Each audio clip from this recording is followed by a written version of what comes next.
In this episode, we're going to take a look at how we can format time. Specifically, we will be using a few tricks with the date object, and we will use the string padding that became available as a part of ECMAScript 2017. Welcome to another tutorial from All Things JavaScript, where we help bridge the gap between novice and expert. Formatting time is something I've dealt with regularly in my JavaScript work. As mentioned in the past, I do a lot of work with online courses. Well, one metric that is frequently tracked is the amount of time spent in a course, and the reporting of this time follows a particular standard.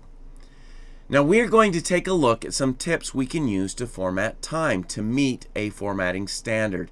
These same tips can be used for any formatting task that you may choose to do. So first off, let's say we are keeping track of time using milliseconds. The reason we're using milliseconds is because we are comparing the milliseconds when the course starts to the milliseconds when it ends. The difference in the number of milliseconds is the amount of time that is being spent in the course. So we have this total number of milliseconds, and we want to format the time so those milliseconds would be recorded like this, as shown on the screen. So this is how we're going to format it. The first set, it represents hours. That's 4 positions for the hour. If we only have one digit, then we have 3 leading zeros before that digit. Same thing with the minutes. We have 2 positions for that. If we only have one digit, we have 1 leading zero. Seconds, 1 digit, we have 1 leading zero, and then we have a portion of seconds as well. So what's left in the milliseconds will be represented as a decimal. So that's how we want to format it. Now before we start solving this, let's take a look at a couple of tips that will help us. First, I want to take a look at a tip with the date object. Now usually we think of using the date object to deal with date information solely, but we could use it to help us convert the time, the milliseconds, the number of milliseconds. We can use it to convert it to minutes and seconds. Let's take a look at how we would do that. So I'm going to open the console, and let me first create a new date object. Now we have a new date object, and I'm going to set the time of that date object. Now when we set the time, what we're doing is we're passing in the number of milliseconds that have passed since December 31st, 1969. That is what JavaScript uses as the starting point for the date object.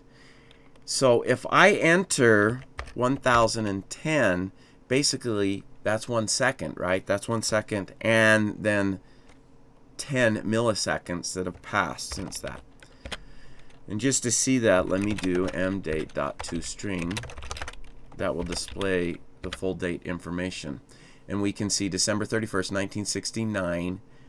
Here's the time. Okay, so this is the starting time, and we're 1 second past that. And the starting time is going to be a little bit different depending on what time zone you're in. Since I'm in the Mountain time zone in the US, this is what it's represented in GMT. And so that's what determines my time marker here.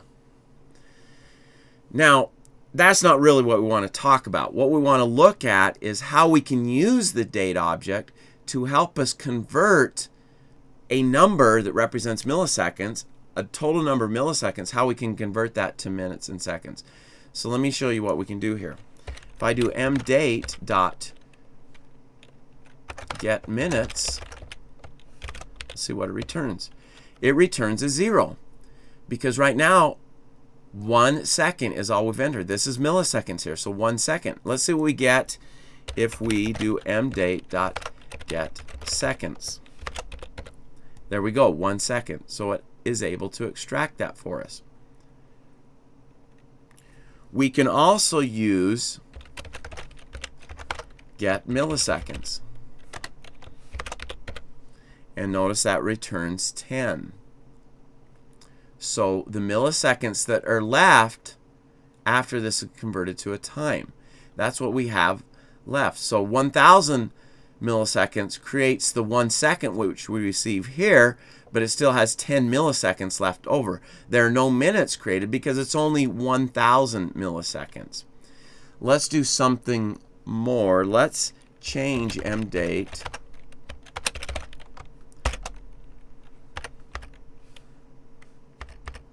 $60,000. Let's do 60,001 like that. Now what do we get with get minutes? Now we get 1 minute.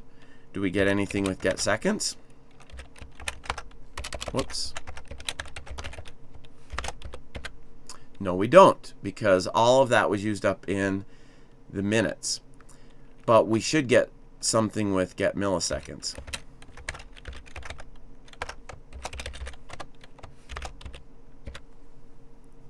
So these three functions, when we create a date and then set the time using the millisecond total that we have, we can then use these three functions to pull out the minutes, pull out the seconds, pull out the milliseconds. We can't do that with get hours. Let me show you what we get if I do get hours. 17. This is based upon that timestamp, and so this doesn't work for us. We can't use the get hours. We have to use a different technique for that. But that's the tip for the date, is we can use get minutes, get seconds, and get milliseconds. Okay, so that's the first tip.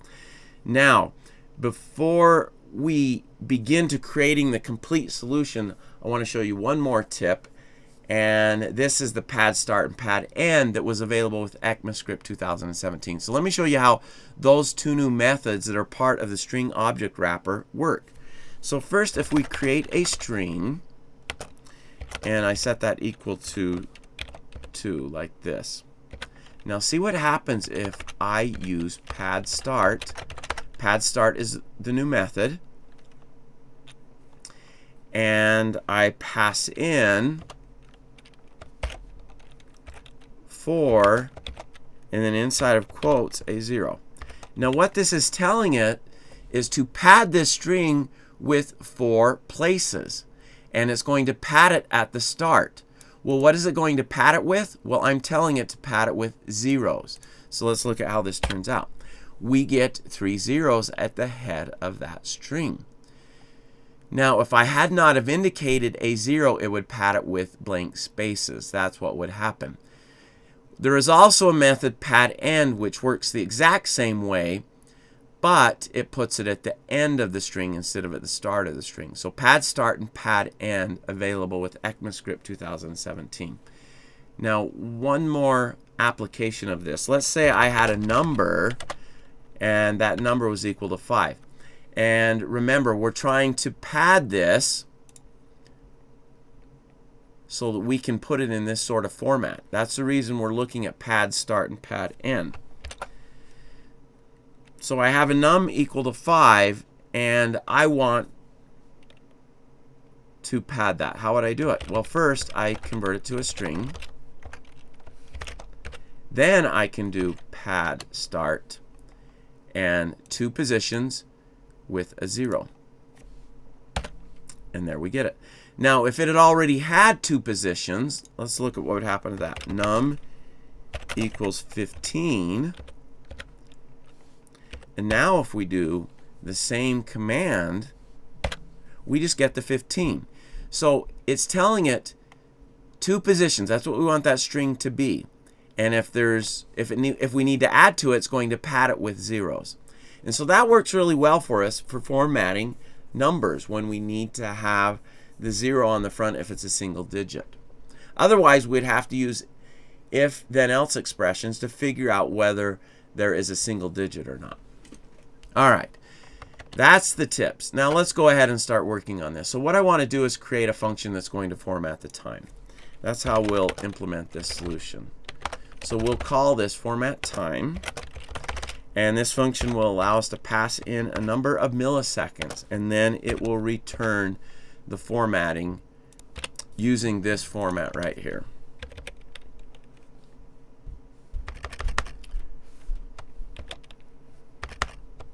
Put this in so we can refer to this. So that's the formatting we want to return. Now, first thing I'm going to do is create a bunch of variables. Now,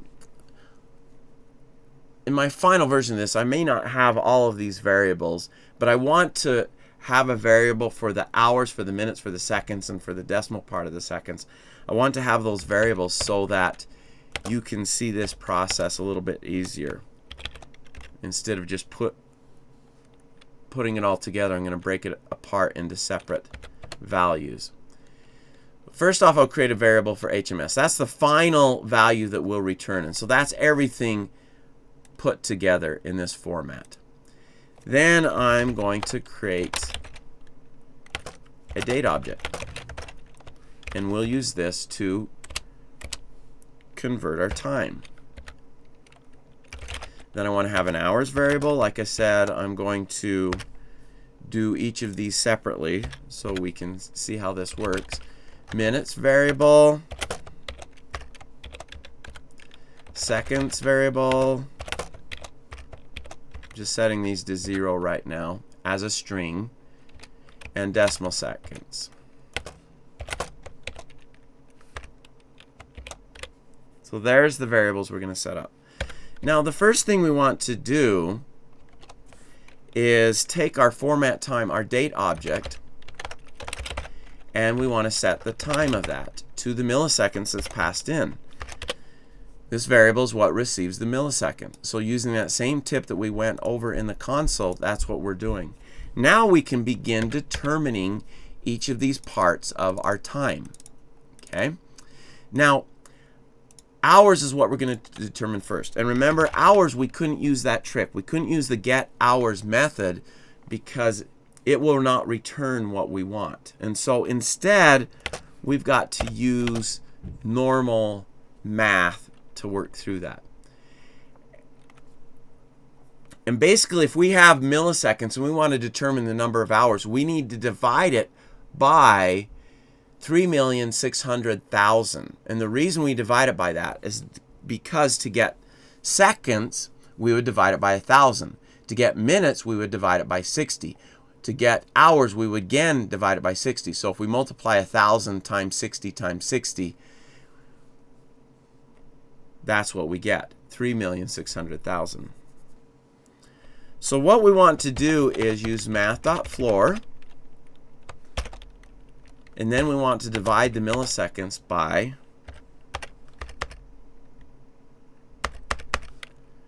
3,600,000. Now that's going to give us the hours. Okay? If it comes up 0 because of math.floor, then we know there's no hours available. If the number's less than this, basically, because of math.floor, it won't put anything in it. But this gives us a number here. Now we want to convert it to a string using the toString method, and then we want to pad start. And it's going to be 4 places. So we want to put a 4, and what we want to pad it with is zeros. So that should give us the hours. Now for minutes, now we can begin using the date object. And so format time dot get minutes. That will give us a number. So we want to convert it to a string so we can use the pad start. And this one's only going to have 2 positions, but it's also going to be padded with zeros. So that will give us the minutes. Seconds. Format time dot get seconds. ToString. See, we're doing the exact same thing over and over again. We're just using a different method of the date object.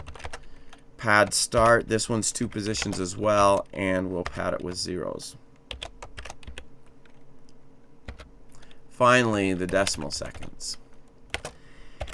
Now this one we have to do a little bit different because we want only 2 positions. Now, if the milliseconds left over were like 676, that would give us 3 positions. It would give 676 at the end of that. So the way we're going to handle that is we're going to use the round method of the math object, and we'll use format time to get the milliseconds. But once we have those milliseconds, we're going to divide it by 10. That will make sure that we just have 2 positions. We'll divide that by 10. The rounding will round it up or down that last digit. And all of this here will give us a number. And then with that number, we want to convert it to a string and use pad start again. 2 positions and pad it with a 0.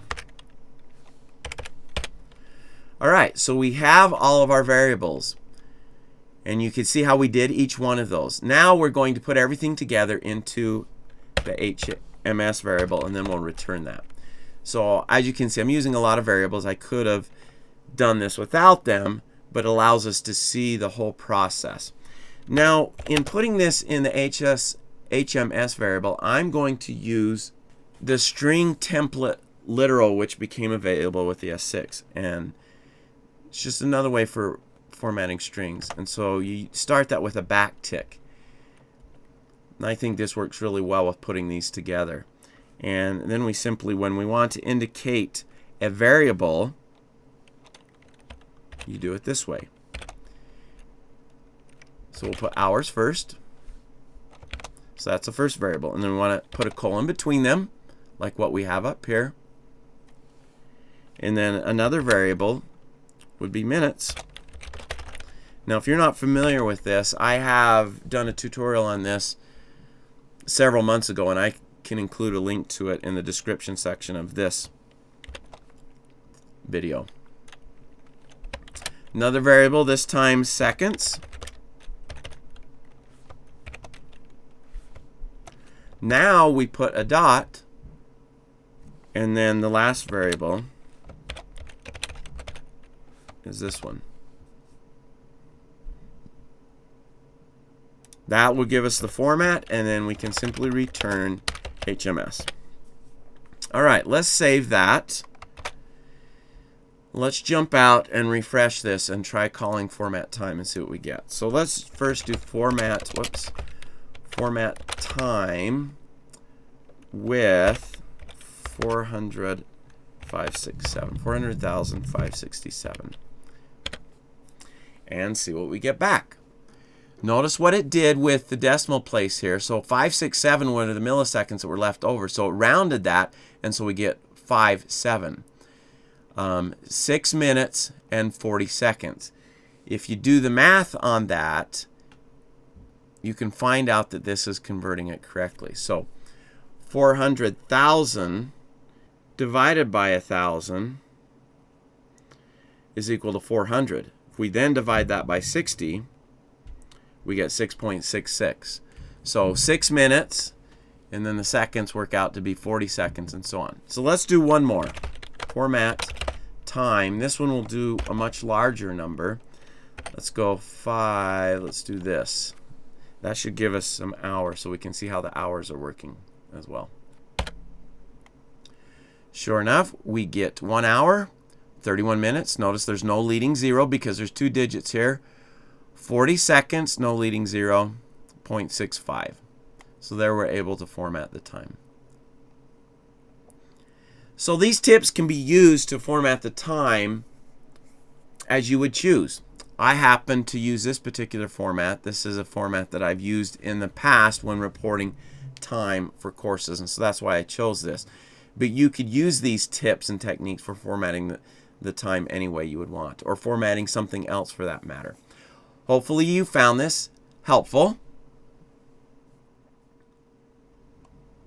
If so, please give it a like, hit the bell button to be notified about future videos. If you haven't subscribed, do that. I release a new video every week. You can subscribe by clicking the circle link on the left. You can watch another video right away by clicking the video in the middle, or you can visit my website, allthingsjavascript.com, for full courses and to support this channel by clicking the link on the right. Thanks for watching.